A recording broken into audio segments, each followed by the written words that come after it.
Hi, and thank you for coming back as we follow through on the Fool's Journey through the Tarot. And we're going to be exploring the next place of interest. And so, like I mentioned in my previous videos, and hello, I'm Daisy. What we have here is through the Tarot and the Major Arcana, we are able to embrace and understand and get a better glimpse of the major challenges that we experience through life and the different situations we come across. So here we have it with the Fool, who had just finishing with the experiences of the Hermit, that time of introspection that we get, learning about trusting our intuition, learning to be okay living in the present and not be so worried about the future, and trusting that the light is here to guide us through. And then after all that, he had a vision, and he went through that at the Wheel of Fortune, and there a lot of things happened, and different perspectives, a bigger what we would say vision of life, and his place in life. And having gained that experience and mastery, now what happens is, who does he come across? Justice. Comes across justice. And that is the next character that we're going to dive into. And there is much still to learn as the Fool continues to journey onwards towards enlightenment. Okay. And so now let's take a look at some of the symbols that we see on here to help understand better how to interpret the Justice card. Again, real quick, having different decks, it's really important to kind of, first of all, get your own meanings from each card, because each one can depict different symbols that allows you to understand at that moment a different message that maybe you won't pick up on the traditional Rider-Waite deck. So this is a traditional Rider-Waite deck. This is a professional version. And as you can see, even while these are similar to the Rider-Waite deck, their colors and extra symbols make them all unique and different, so that you, as the querent or the reader, can draw something that is needed at that particular moment. And it's interesting when you have the complete deck with the Major Arcana, the core cards, and the minor cards, when you lay them out based on all the different cards around it, and the way that you are able to ask the questions that may be, coming to you, you'll get different meanings, and that way you can be of a better service to your clients and to yourself if this is a personal reading to you. Okay, so the first thing we see here is the number.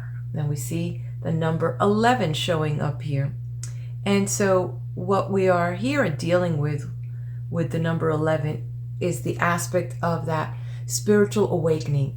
This is when we look and study in the aspect number, this is one of those karmic master numbers. And I've mentioned this before, when you do the research on numerology from 0 to 9 or 1 to 0, whichever way you want to do it, all the numbers, whether it's 21 or 1017, you bring them down to a base number. But there are some numbers that are called karmic numbers or master numbers, and 11 happens to be one of those.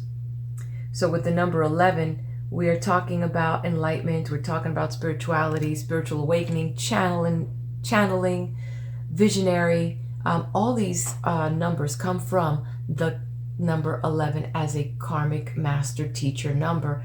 And usually these people are the philosophers of the zodiac and the visionaries and enhanced psychic knowing and psychic abilities. Not saying that, we all have psychic abilities if we choose to awaken them and work them out, just like any one muscle that we have in our body. Okay, so we've dealt with the number 11, and now it would seem very fitting that it is here at the justice level.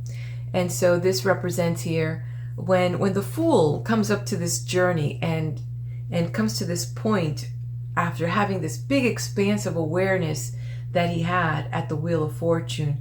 Now he comes with justice, looking for equilibrium in his life, justification of some of the things that he may have, learned from that previous journey through strength, through the Emperor, through the Empress, through the Magician. And now he's here with all these people and these things that he's met to render that justice. Has he been fair in his life? And so that's what we're going to address at this stage of this journey. And that's what we have. So let's look at the pose that we have here of the, do you see that little fly there? Okay, do we have here, it's to center pose, taking full command of the situation here with what else? He's got a sword in hand and he's got his crown and the balance. So here, basically summing it all up for us, saying, I come here to rule on what's happening. I want to know if things have been fair, and I'm ready to take some action, because there seems some sense of movement, because that one foot is ready to step on, step like, I'm going to look into this. And so there is some intent that this person not only has the authority, but can take the action and wield that justice by weighing your actions on the scale. So I might be jumping on, but definitely by looking at this pose, we study everything when we're looking at these cards. Like, can this person do this? Well, there's authority, and there's also a sense that they can take action now, right? Okay. Interesting that, even though, and of course we'll go into this barefoot in a little bit, but when we look at this card on the standard Rider-Waite deck, it's not barefoot, but they're revealing that they can step into action. That foot is right there. I'm stepping into action and taking that action. When? Not later, but now. Okay, these other two cards, interesting that these two other cards, this one we don't even see the feet, and here it's covered in the outfit. Actually, it's in between the sword, right? Okay, so looking at the symbols on the cards, the imageries, it's important that you do that with every card. So I'm using pretty much the Rider-Waite deck, my professional deck as well. So we'll have somewhat similars in here with small contradictions, but I like to use it so you could see throughout this tutorial that the differences are there even when you think you have the same card. Okay, let's jump back into some of the symbols we're seeing here, moving right down to the next thing that we have is this massive sword, and the massive sword is in our left hand. Was it? It's in the right hand.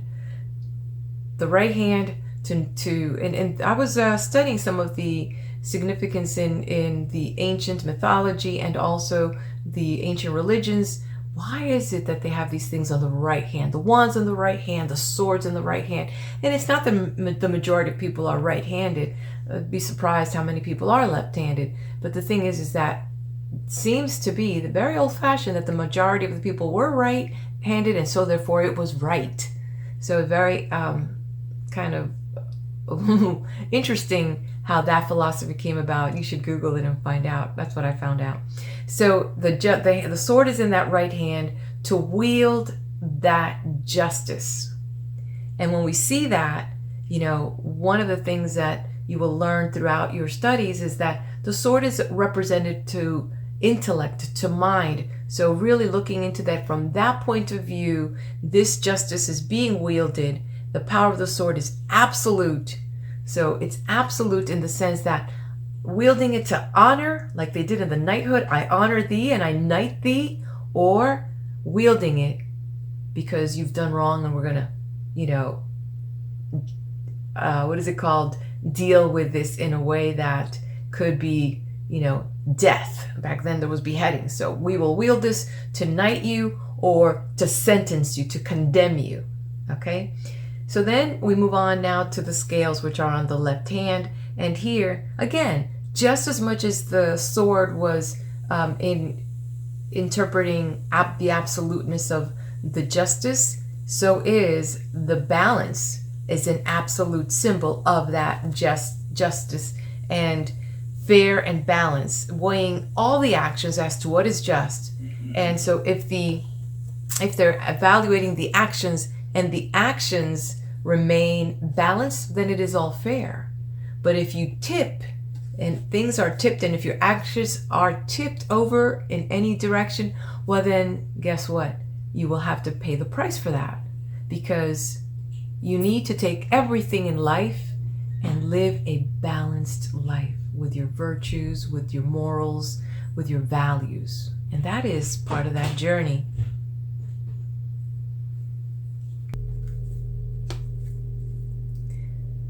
So one of the things that I started noticing also, we bring back a little bit of that as above, so below in the positioning of the hands.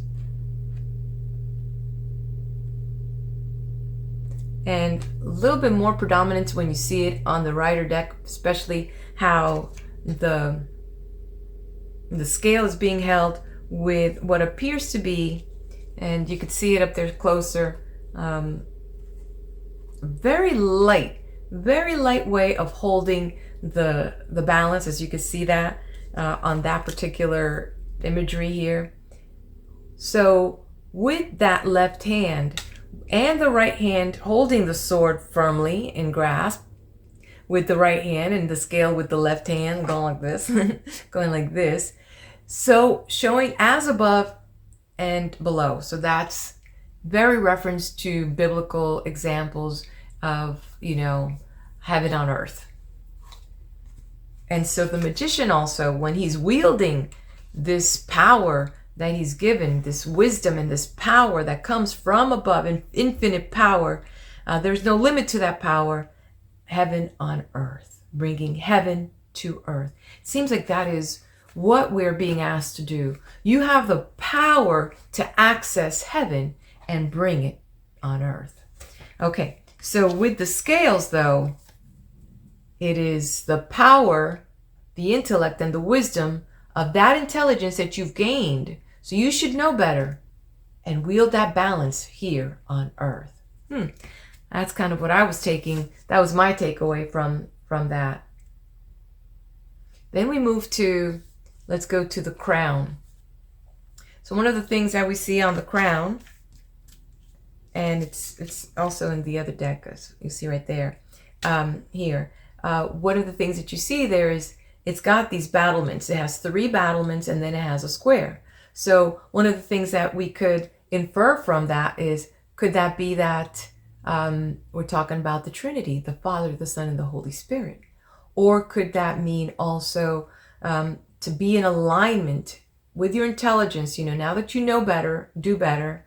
It is about stay connected with mind, body, and soul. And then what does that square represent in the crown? Does it mean the awakening of the third eye?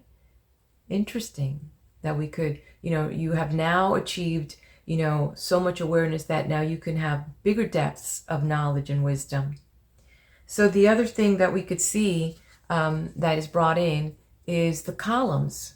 So here we're drawing back the columns from the high priestess, where with the high priestess we see the columns were black and white, and between the light and the darkness. But we've come such a long way from that journey that what we have had time to have introspection.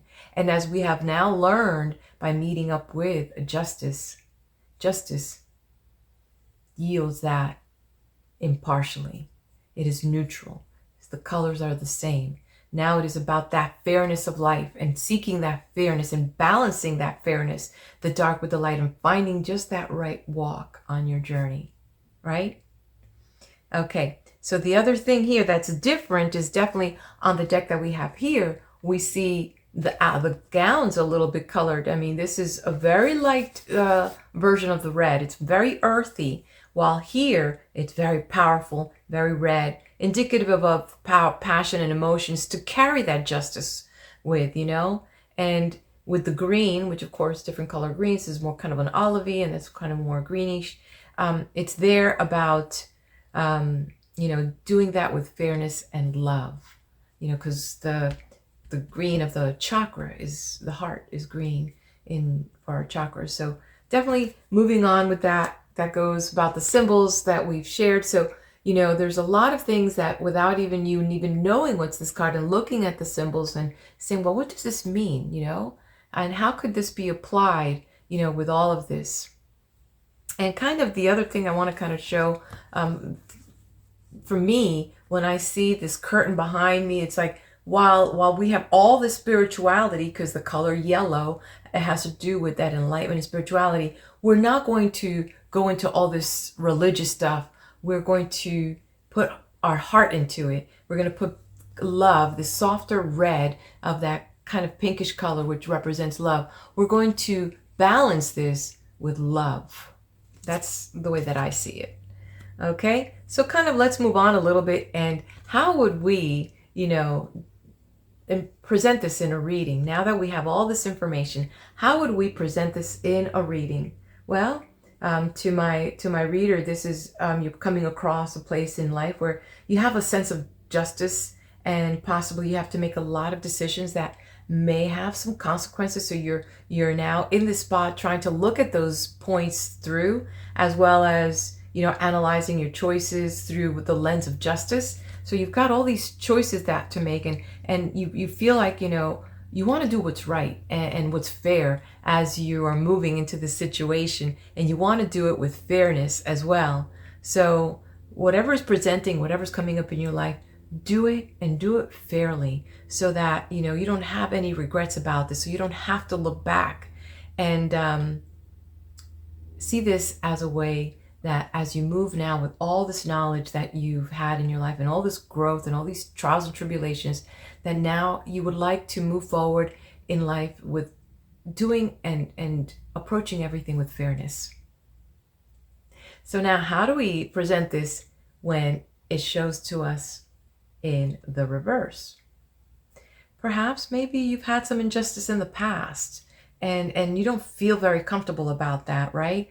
Or maybe you feel that somebody has wronged you, and if they have, it's time to make amends with that, so that you don't have to carry this forward into your life. And the other thing is, maybe some things are out of balance, and it is time to seek balance in your life, to take some time and look forward into how do you bring these areas of your life back to balance. So there you have that. So now what happens next as the Fool, now taking on so much, feels, wow, I'm ready to move forward. And what other challenges lie ahead as he comes across the Hanged Man? Stay tuned in the next video.